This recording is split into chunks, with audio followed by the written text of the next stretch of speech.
Holy shit. Three elderly people are having an orgy in a swimming pool filled with alien life force. This is a PG-13 movie. It made $85 million. Ron Howard directed it. It won 2 Oscars.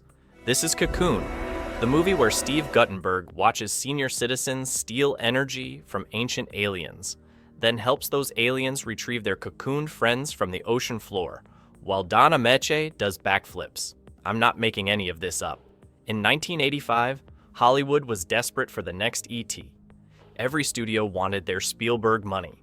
So producers Richard Zanuck and David Brown heard this pitch. What if E.T., but everyone's on Medicare?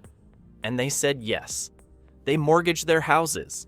They bet everything on horny grandparents in space. It worked for exactly 1 movie. Then it destroyed an entire genre so completely that Hollywood never tried again.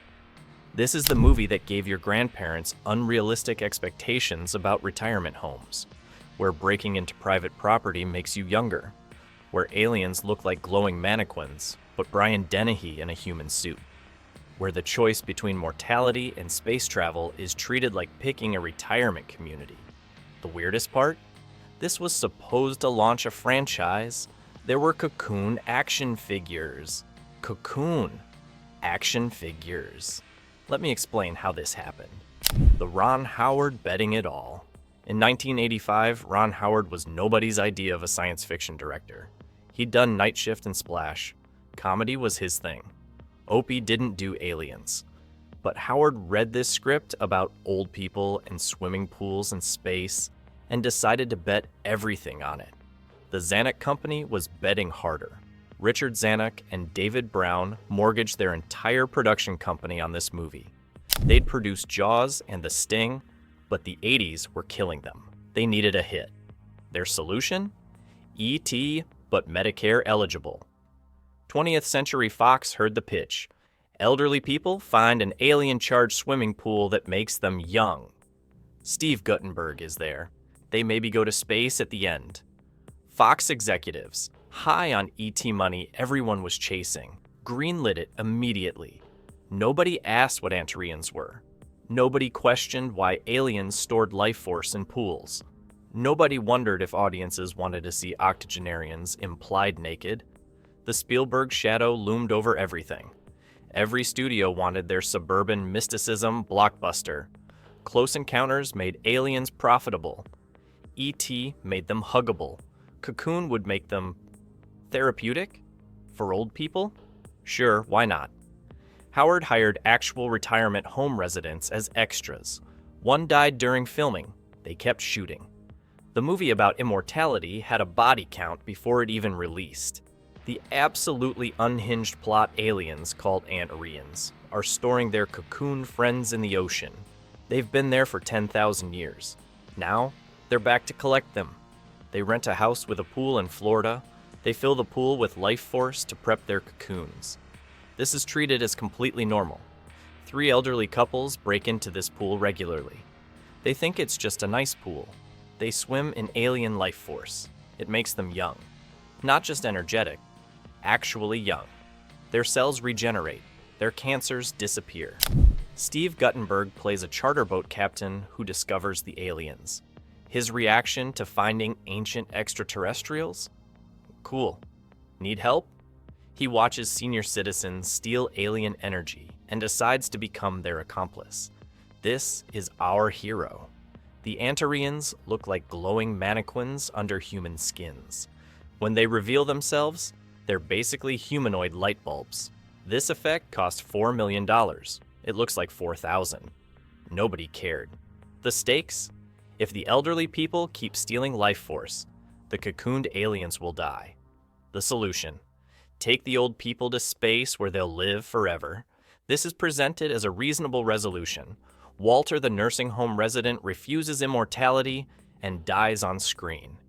This is played as the happy ending for his character arc.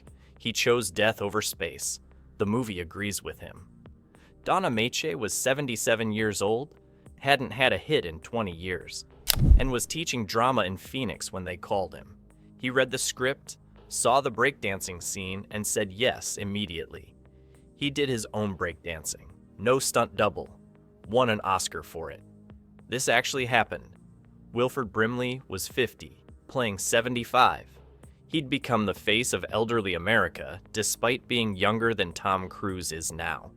His character has diabetes, which Brimley would later monetize through Quaker Oats commercials for decades.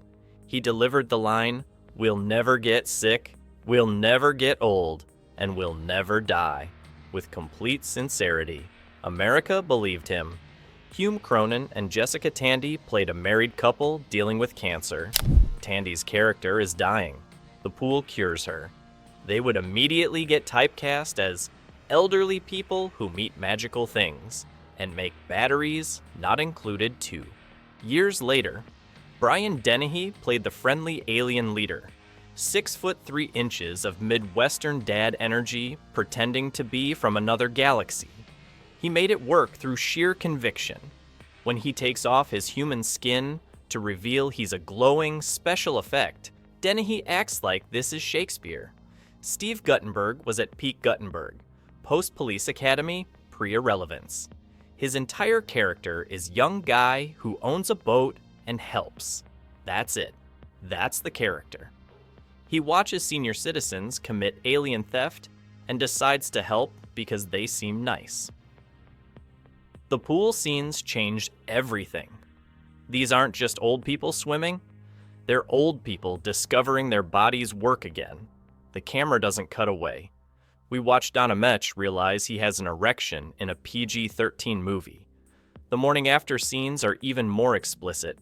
Couples giggling in bed, destroyed bedrooms, Gwen Verdon doing a dance that's basically I Got Laid, the choreography. The breakdancing scene should have been comedy. Donna Mechi at a nightclub showing off his new vitality. But he actually breakdances, actually pops and locks. The crowd goes wild. He goes home with a younger woman. The movie presents this as beautiful, not creepy. The film predicted Viagra by 13 years. The men can perform again. The women want to. The movie suggests this is what everyone over 70 really wants. Not wisdom or peace, but to fuck like they're 30.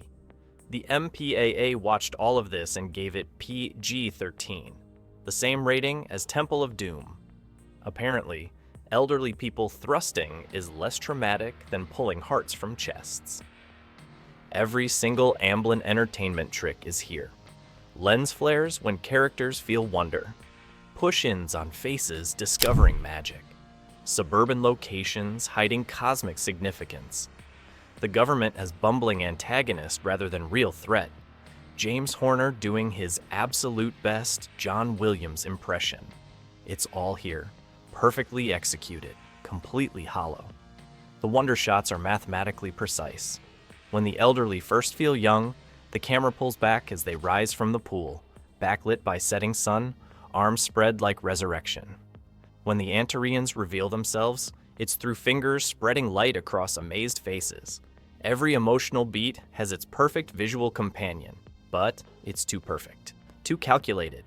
You can see the formula, where E.T.'s wonder felt discovered, Cocoon's feels manufactured. Where Close Encounters mystery felt dangerous, Cocoon's feels safe. It's Spielberg magic reduced to algorithm. The choice at the end, stay on Earth and age naturally, or go to space and live forever, should be profound, but it's presented so gently that it loses weight. Some choose space, some choose Earth. Everyone's happy. No conflict, no cost. Just nice people making nice choices about immortality. This was peak Spielberg clone. After Cocoon, everyone realized you couldn't just copy the formula. You needed the soul. The wave of E.T. imitators crashed here, on the shores of a Florida retirement community, killed by competent gentleness. Nobody discusses ILM did the effects, but you'd never know it. This is their quietest work. No space battles, no dinosaurs, just glowing people and a little bit of underwater ballet. They spent $4 million making people glow from the inside. It looks like a light, bright commercial. It's perfect for the movie's gentle tone. The pool effects were practical. They actually filled a swimming pool with lit panels and filters to create the life force look. The elderly actors actually swam in it. The insurance costs were astronomical.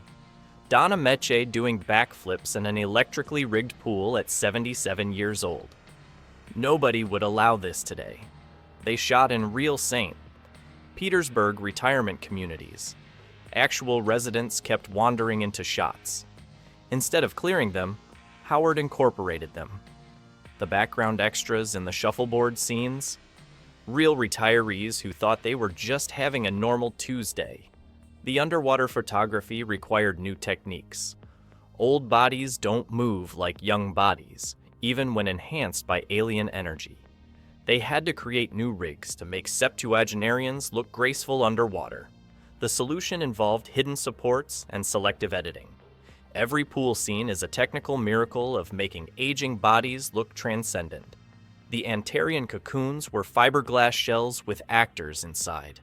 In water, for hours. One near-drowning incident almost shut down production.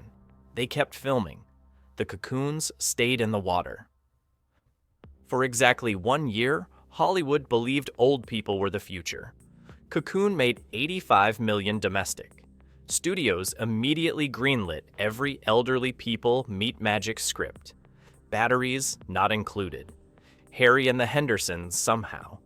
Even Star Trek brought back the original cast for one more movie. The gray wave was here. The Cocoon effect was real. Retirement homes reported increased pool usage. Elderly coupling increased in senior communities. The AARP used the movie in recruiting materials. Aging doesn't mean ending became an actual movement for about 6 months. Then Cocoon. The return happened. Same cast, same premise, except they come back from space for funerals. It made $18 million total. Not opening weekend, total. The elderly science fiction boom died instantly. No studio touched old people meeting aliens for a decade. What killed it? The boomers weren't ready. In 1985, the oldest boomers were 39. This movie was for their parents. The generation Hollywood was courting wouldn't need this movie for another 20 years. By then, Marvel would exist. The elderly would get Tony Stark aging into wisdom, not Donna Meche breakdancing into relevance. The movie predicted our current aging crisis, but offered the wrong solution. We don't need alien pools. We need dignity in aging. Cocoon suggested the only good old age was young old age. That message poisoned its own legacy. The beautiful fossil Cocoon is impossible now. Not the effects, those would be better. Not the cast, older actors still work. The tone, that specific mid-80s gentleness that believed problems could be solved by nice people making nice choices. That believed in wonder without darkness. That thought death was sad but not tragic. Try to imagine pitching this today. Elderly people steal alien life force. Some go to space, some die.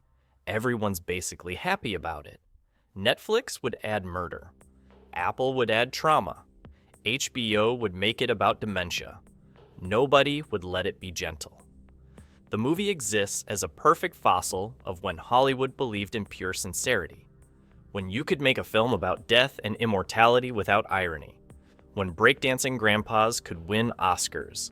When Steve Guttenberg represented youth. When we thought getting old meant getting wise rather than getting forgotten. Ron Howard never made another film this gentle. Hollywood never made another successful elderly science fiction. The aliens never came back for our grandparents. We're all still aging without magic pools. Cocoon remains frozen in 1985, a movie about immortality that captured a dead moment perfectly. It's the most successful film nobody remembers, the gentlest blockbuster ever made, and proof that some formulas die not from failure, but from being too perfectly themselves to replicate. Is it better to age naturally or steal alien life force from a swimming pool? Cocoon spent $17 million suggesting the answer was whatever makes you happy. And America paid $85 million to agree. The elderly science fiction genre was born and died in the same Florida retirement community. Donna Meche got his Oscar Wilford Brimley got his oatmeal commercials. We got proof that gentleness doesn't sell twice. What's the weirdest movie your grandparents made you watch?